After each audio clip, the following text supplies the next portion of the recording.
We're so glad that you're tuning in to listen to this sermon. It's part of our weekly worship service here at LOPC, and our hope is that as you listen to it, you'll hear God's word to you. So today we're finishing up our summer sermon series entitled Travel Adventures from the Bible, and hopefully you've enjoyed it. We've been looking at some journeys, some trips that characters in the Bible undertook that really changed them and shaped them and transformed them and the world around them in a powerful way. And so we looked at trips undertaken by characters such as Jesus and Jonah, Nehemiah, the Apostle Paul. And today we're going to be taking a look at a powerful, impactful journey that was taken by one of the great prophets of Israel, a man by the name of Elijah. Now, Elijah was a prophet in the northern kingdom of Israel about 900 years or so before Jesus was born. And this is shortly after Israel had split into two kingdoms, the northern kingdom, which was still called Israel, and then the southern kingdom, which was called Judah. Elijah is a prophet of God who's active in the northern kingdom, and he was active during a time when there was a lot of political and religious tension and infighting and even violence. And the religious conflict was emerging from the introduction into Israel of Baalism, or worshiping the Baals. And we don't know much about this religious system. We really don't. And the reason for that is all of the information we have on Baalism pretty much comes from the Bible. And you got to consider the source. Let me just put it to you this way. Baalism is not referred to positively anywhere in the Hebrew Scriptures. And yet we can reconstruct, not only from the Bible, but from other historical sources, that this was a religious system that was very different from worship of Yahweh, the God of Israel, the true God of Israel. Baal was apparently a Canaanite fertility god, especially associated with rain. And the essence of Baalism was rituals and practices that would allow someone or a group of people to manipulate God's power in the creation in order to get what they wanted. And it was very ecstatic and demonstrative worship that involved, well, frankly, quite a bit of violence. We can see this from a wide number of sources. It even apparently went up to and involved child sacrifice, which is, of course, very gruesome by modern standards. But this was kind of how their religious practice unfolded. There was a good amount of violence, and there was also a lot of sensual and erotic components to their worship. And I would tell you more about that this morning, but decorum, unfortunately, prevents me from going into detail. But just, wow, right?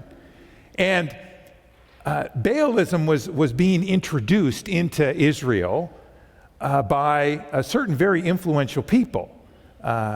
Two of them happened to be the king and queen of Israel, a man by the name of Ahab and a woman by the name of Jezebel. Now, the minute I say their names in a Judeo-Christian context, you know they're what? They're the bad guys, right? I mean, in Judeo-Christian circles, let's just say Ahab and Jezebel aren't at the top of the list in what are we going to name the baby? And there's a reason for this. Ahab is described as the worst king that Israel ever had. That's not how you want to be described in the Bible. And Jezebel is really depicted in even worse terms because she was such a champion of Baalism. And this system, Baalism, was very, as I said, it ran contrary-wise to the worship of Yahweh, the true God of Israel, the God who had given law at Mount Sinai, who expected God's people to have a religious life that was ordered and characterized by following law that led them to love and respect and honor God, and also love and honor and respect one another. And this was a real difference between the two systems. Apparently, Baalism did not have at its center an ethic which prized treating other people well. It was all about power, gaining power for oneself. And you can see how the prophets of Yahweh were deeply distressed because there was no consistent ethic of loving your neighbor. And these two religious systems could not abide side by side because they were producing very different kinds of people. They were going to produce a very different kind of culture, but they're competing with each other. And as I said, unfortunately, there was quite a bit of violence. It was really sad, very tragic, but a lot of violence during this time. We read, for instance, in 1 Kings that Queen Jezebel and King Ahab systematically hunted down and killed the prophets of Yahweh in some very gruesome ways. And then, in response, Elijah, when he got the upper hand, did exactly the same to a large group of prophets of Baal. And this was just going back and forth, this violence.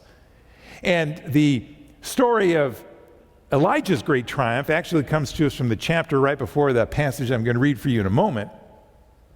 And in that chapter, we read that a great drought came over Israel. It lasted for 3 years. And Elijah was living in the wilderness because he was afraid for his life. He was being hunted down to be killed and exterminated by the powers that be. But after about 3 years, he had enough. There's been a drought. You know, Baal, well, he's particularly associated with rain. And so Elijah calls out the prophets of Baal. He issues a challenge. He says, let's go someplace, Mount Carmel. We'll set up 2 altars. And we're going to both pray to our respective gods for fire to come and to ignite the altar. And whichever one of us prevails wins. And that'll settle the issue about who's the true God of Israel. And it was a winner-take-all kind of proposition that Elijah put forward. And so in that chapter, we read how the prophets of Baal, 450 of them, accepted the challenge. And boy, they gathered around their altar and they went full tilt in their particular form of worship and trying to get God's attention. They danced and they yelled and they shouted. They even ended up cutting themselves, piercing themselves, because that was part of their religious practice. But eventually they just fall down exhausted. And it's Elijah that actually, he kind of talks some smack. He taunts them while they're doing all this. And then it's Elijah's turn, and he's all by himself. And he's very, very theatrical about it. The first thing he does when it's his turn is he invites the servants to pour water on his altar, not once, not twice, but 3 times. He says, let's get it good and wet.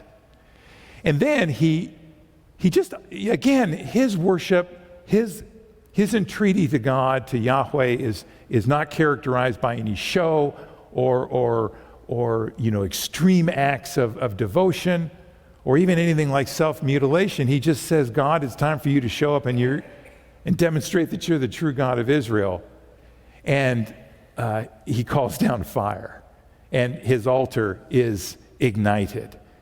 And it's shortly after that the rains come that have been, lacking for 3 years. But not before Elijah has an opportunity to take the 450 priests of Baal out into the wilderness, and he kills them all. So, as I said, these were very violent times. And Elijah feels that he's won this great victory, so he's kind of ready to maybe not celebrate, but he's ready to definitely affirm that maybe this issue has been settled. But oh no, because Ahab goes back and tells Jezebel what has just happened to her 450 priests. And how does she respond? Not well. That's the technical Hebrew word. Not well. That's where we pick up the story. Now, Ahab told Jezebel all that Elijah had done and how he had killed all the prophets with the sword. And then Jezebel sent a messenger to Elijah saying, so may the gods do to me and more also if I do not make your life like the life of one of them by this time tomorrow. And then he was afraid, and he got up and he fled for his life. And he came to Beersheba, which belongs to Judah, and he left his servant there. But he himself went a day's journey into the wilderness and came and sat down under a solitary broom tree. And he asked that he might die. It's enough now, O Lord. Take away my life, for I am no better than my ancestors. And then he lay down under the broom tree and he fell asleep. And suddenly an angel touched him, and he said to him, "Get up and eat." And he looked, and there was at his head a cake baked on hot stones and a jar of water, and he ate and he drank, and he lay down again. And the angel of the Lord came a second time and touched him gently and said, "Get up and eat, otherwise this journey will be too much for you." And he got up and ate and drank, and then he went in the strength of that food 40 days and 40 nights to Horeb, the Mount of God. And at that place he came to a cave, and he spent the night there. And then the word of the Lord came to him, saying, "What are you doing here, Elijah?" And he answered, "I've been very zealous for the Lord, the God of hosts, for the Israelites have forsaken your covenant, thrown down your altars, and they have killed your prophets with the sword. I alone am left, and they're seeking my life to take it away." And he said, "Go out and stand on the mountain before the Lord, for the Lord is about to pass by." Now there was a great wind, so strong that it was splitting mountains and breaking rocks in pieces before the Lord, but the Lord was not in the wind. And after the wind was an earthquake, but the Lord was not in the earthquake. And after the earthquake, a fire, but the Lord was not in the fire. And after the fire, a sound of sheer silence. And when Elijah heard it, he wrapped his face in his mantle, and he went out and he stood at the entrance of the cave. And then there came a voice to him that said, "What are you doing here, Elijah?" Well, what we can see in this story is a man who has really come to the end of himself, right? He's weary, he's exhausted, he's worn out. He's done his duty as best he knew how to do it, but everything that he has tried has ultimately come to a very sad end. He's worn out, he doesn't know what he can do, he simply wants to lay down and die. And I won't ask for a show of hands of how many of us have ever been at that place. But it's a very hard place to come to. And in some ways, where Elijah is in our story today is really a more than implied critique of all of the violence and the retribution that was racking Israel at this time. I mean, it's really present in the story that Ahab and Jezebel had engaged in their violence and hunting down and killing the prophets of Yahweh. And then Elijah gets the upper hand. And he decides that he is going to kill hundreds of prophets of Baal. And then Jezebel gets the upper hand. And what does she decide to do? Well, she goes hunting for Elijah to do him in the most grim way possible. So there is a not so subtle critique of all of this violence, all of this vengeance, and that it really doesn't accomplish anything. Violence begets violence, begets violence, begets violence. That's how it works. And that's why when reading a text like this, we are always doing it in light of the teaching of Jesus, who in his life and ministry so powerfully lifted up a different way. That violence, the cycle of violence must be broken. And we're called to do that in his name, to love others, even our enemies. That this cycle of violence, endless, will just keep feeding on itself until no one is left. And Elijah is really at that point.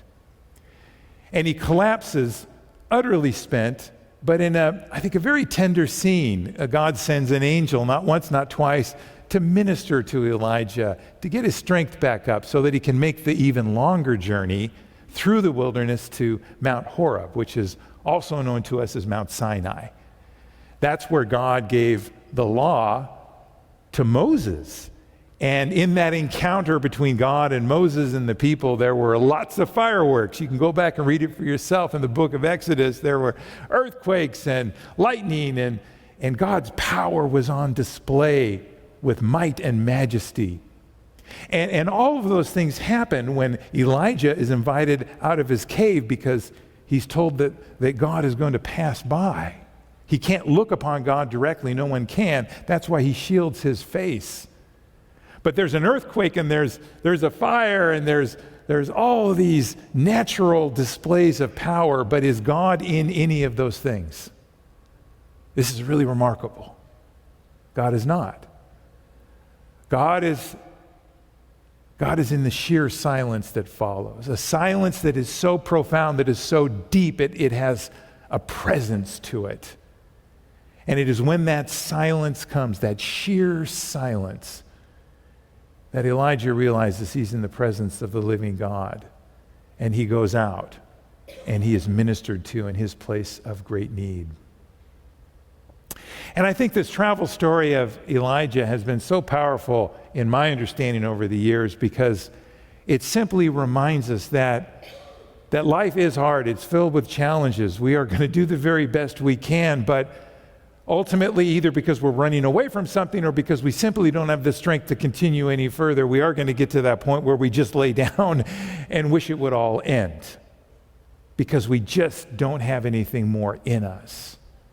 And it's precisely at that time we might most want God to show up in a way that is powerful and mighty and majestic. We want God to just show up and fix everything and make everything right. And that's understandable. But so often, and I know in my case this has been true, God shows up in a place of sheer silence, a voice that is beyond and deeper than all other voices, to heal, to minister, to restore, and to lead. It's perhaps for that reason that all through the scriptures we have silence prized as a way of preparing ourselves to come into God's presence.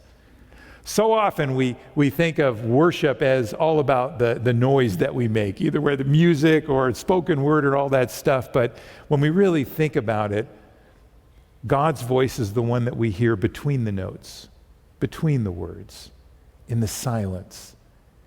And in order to hear God's voice, we just have to quiet ourselves and find a place where all of that noise and all of that confusion and all those distractions with which we normally like to kind of busy ourselves are not present. Because one thing we know is that God is not going to yell at us over the din of all the noise that this world can generate. Amen? Not going to happen. The ancients knew this. Psalm 62, for instance, we read the following. For God alone my soul waits in what? In silence. For my hope is from him. And the God that we wait for in silence, the God that comes to us in that sheer silence, in that quiet, is a God that is always present to us. I love the image from our story today that Elijah is told, well, the presence of God is going to pass by.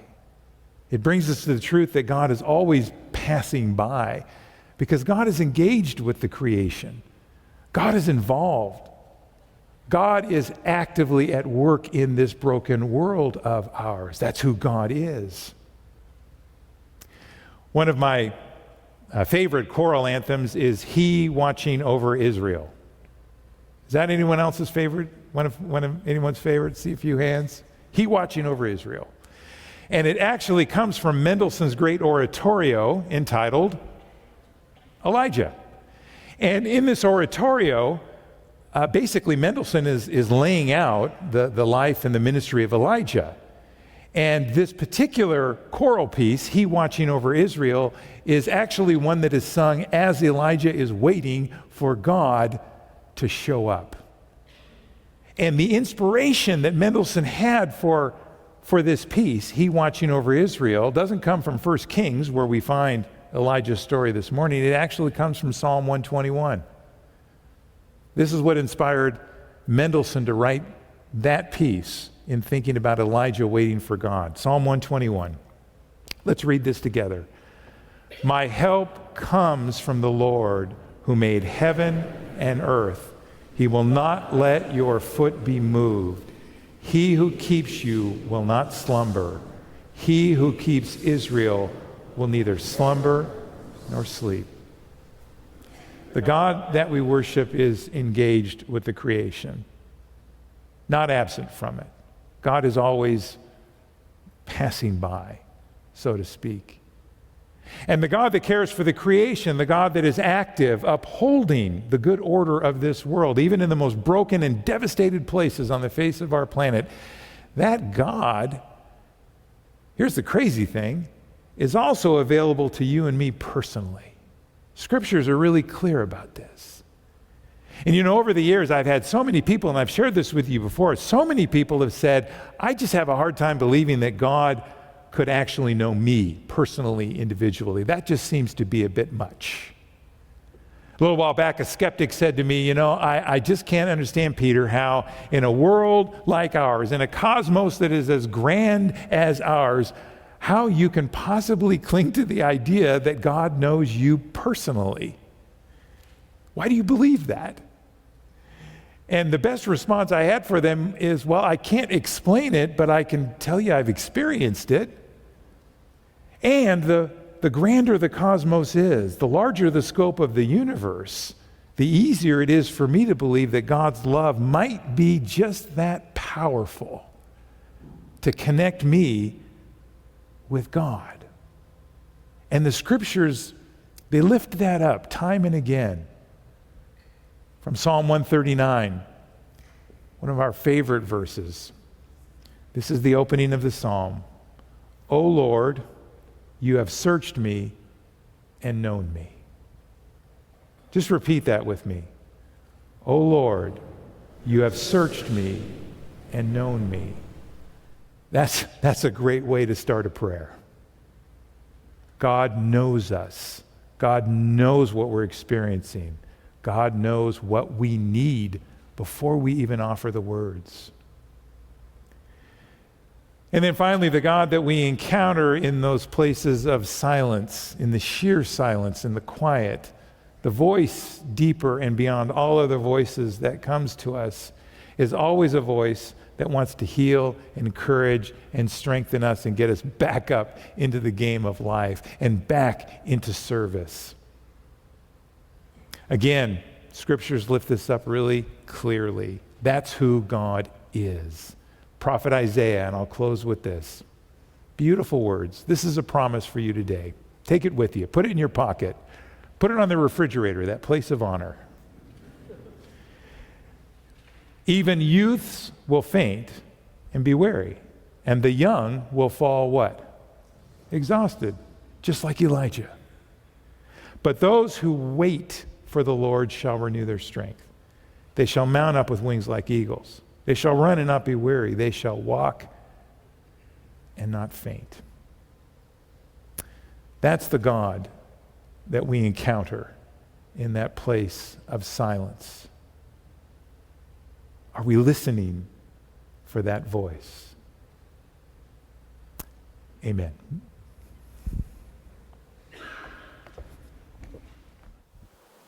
We invite you to get to know our community better. Take a moment and subscribe to our YouTube page, or you can go to our website, lopc.org, and find additional information there. Know that there's a place for you in our community of faith, and you'll be welcome here.